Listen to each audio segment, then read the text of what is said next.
Todos conocen los agujeros de ozono en la atmósfera terrestre. Por alguna razón, la destrucción masiva de este gas que nos protege de la radiación ultravioleta ocurre en las regiones polares. El agujero más grande se abre sobre la Antártida. La opinión científica es que este proceso está relacionado con la entrada de gases que destruyen el ozono.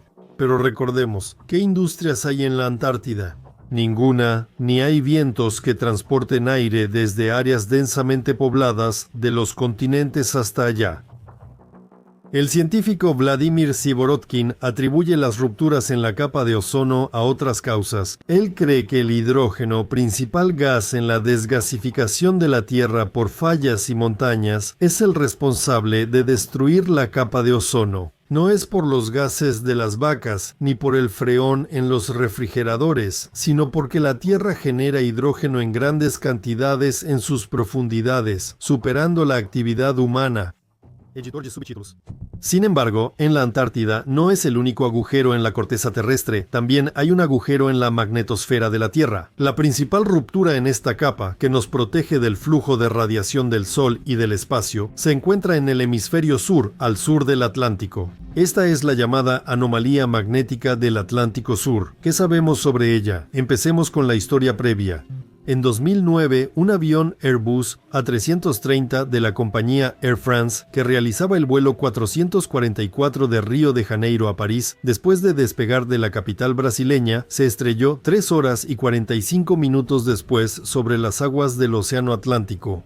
Conclusiones de la comisión. Según las cajas negras, la información incorrecta sobre la velocidad causó que se desconectara el piloto automático, pero aún es un misterio por qué los pilotos perdieron el control del avión. Los pilotos entendían que el avión descendía bruscamente, pero no sabían en qué instrumentos podían confiar. Pudo parecerles que todas las lecturas de los instrumentos eran incorrectas, entonces, ¿qué causó el fallo de los instrumentos? Muchos están duplicados en los complejos sistemas de estos aviones, lo cual seguía siendo un misterio. A los investigadores.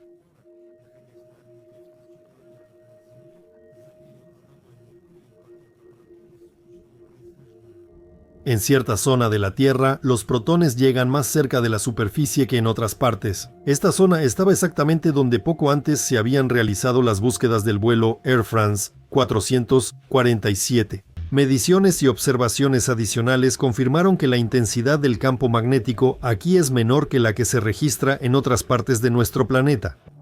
Esta anomalía magnética es tan grande que va desde el sur de África, cruza el sur del Atlántico y cubre Sudamérica, y la intensidad más baja se produce sobre el sur de Sudamérica, y a esta zona se le llama la anomalía magnética brasileña. Anomalía magnética brasileña.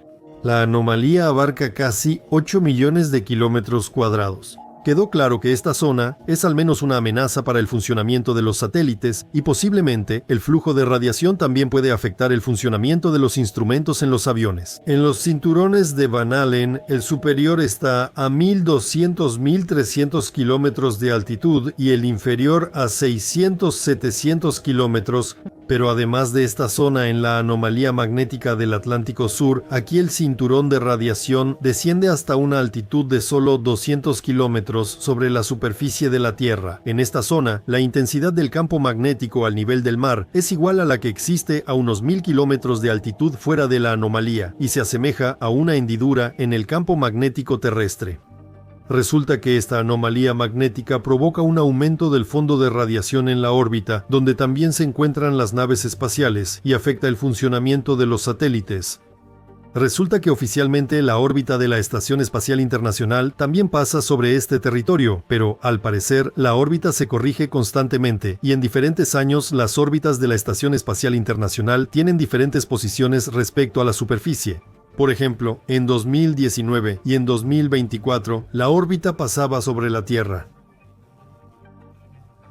Cuando la órbita de la Estación Espacial Internacional pasa sobre el sur de Sudamérica, entra en la anomalía magnética del Atlántico Sur y los cosmonautas y astronautas reciben una dosis mayor de radiación. Nadie comenta este hecho, ya que nadie ha comparado estos datos. Solo hay una breve mención de que todas las naves espaciales suspenden su funcionamiento al pasar sobre esta anomalía, pero no es posible detener el funcionamiento del equipo en la Estación Espacial Internacional. Hay personas a bordo. Y aún así, nadie nunca se ha quejado de recibir una dosis elevada de radiación. A nadie se le ha caído el cabello ni ha perdido la potencia. Los cosmonautas en general se comportan como si no estuvieran en el espacio, pero esa es otra historia. Otro dato interesante es que el telescopio espacial Hubble no realiza observaciones cuando pasa por esta anomalía. Se considera que el paso por la anomalía del Atlántico Sur fue la causa de las fallas de los satélites de la red Global Star en 2007.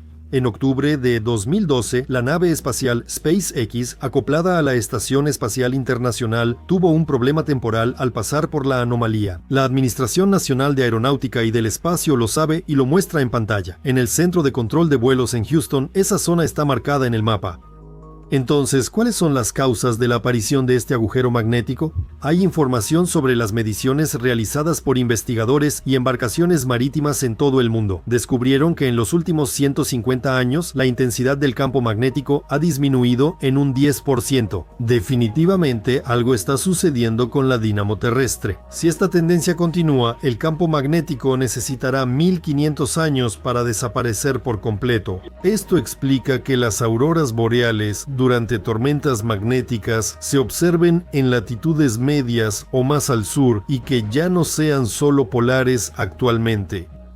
En el sur de Sudamérica, cada noche despejada deberían verse auroras boreales, pero no se reporta nada sobre eso. O tal vez este agujero magnético no es tan aterrador como dicen los científicos, aunque no dejan de mostrar gráficos alarmantes.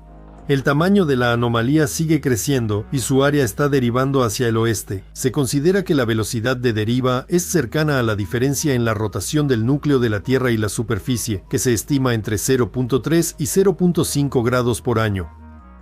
Aún hay subtítulos. El polo norte magnético se ha desplazado 1100 kilómetros hacia Eurasia en 100 años de observaciones. En 1970, el polo norte magnético se movía a una velocidad de 10 kilómetros por año y ahora es 4 veces más rápido. Hay preocupaciones de que se esté gestando una inversión del campo magnético de la Tierra y que los polos se estén preparando para intercambiar lugares.